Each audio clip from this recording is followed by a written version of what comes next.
I'm not often lost for words. You see, I read them every day to help me feel driven. I listen to them every chance that I'm given, and heck, I hope one day to write and perform them for a living. So I'm thinking, maybe I could be forgiven for not being willing to give in to this chilling and deeply unfulfilling, drilling sensation of being tongue-tied. But let me tell you about the girl who curled my tongue. She had a wild smile as wide as a mile, and she sells seashells down by the seashore, yeah. She sells seashells down by the seashore, yes. She sells seashells down by the seashore, and I'll buy one more for her every single day because I just don't know what else to say when I approach her. So now my room is full of these little jewels of the beach, and I'm going to teach them to say the harder things, the smarter things, the cut right through to the heart of things that I can't quite bring myself to do in front of you, or else I could train them to sing in perfect harmony to the melodies of songs that I no longer grasp, such as supercalifragilisticexpialidocious. To show the psychosis, my words are atrocious, and I know this. But what I don't know is why I can't just fucking speak to her. Look, it's not like I'm weak or can't open my beak, is that this feeling is unique to me, and I'm meant to be the cheeky chappy that's always happy, but this girl had me tongue-tied.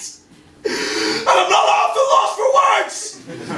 I read them every day to help me feel driven. I listen every chance that I'm given, and I write and perform them for a living. So I'm thinking, maybe I could be forgiven for not being willing to give in to this chilling and deeply fulfilling, drilling sensation of being tongue-tied. But let me tell you again about the girl who curled my tongue. When she's not selling seashells down by the seashore, she's working in the shoe shine shop, where she sits and shines and shines and sits and sits and shines and shines and sits, and she had the most incredible pair of lips. And you can call me old-fashioned, but I would rather get introduced before I reproduce, and I want to know more about you. I want you to know more about me. Can I ask you a question? Is it just seashells, or do you know everything about the sea?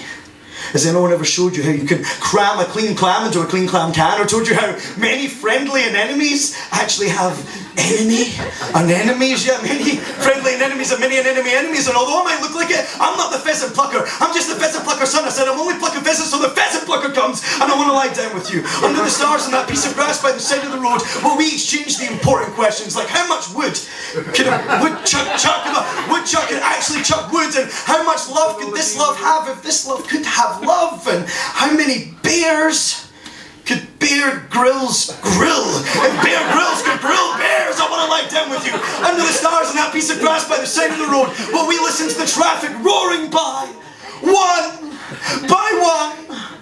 There goes a red lorry, and a yellow lorry, a red lorry, a yellow lorry, red lorry, yellow lorry, red lorry, yellow lorry. Like, I'm sorry, my words don't just come out the way I want them to, but I'm not often lost for them. You see, read them every day, tell me for driven, I listen every chance I'm given, and I write and perform them for a living. So I'm thinking maybe I could be not being willing to convince the chilly and deeply fulfilling, drilling sensation of being tongue-tied. Or maybe I could just shut up for a second and let you talk for a while. Yeah!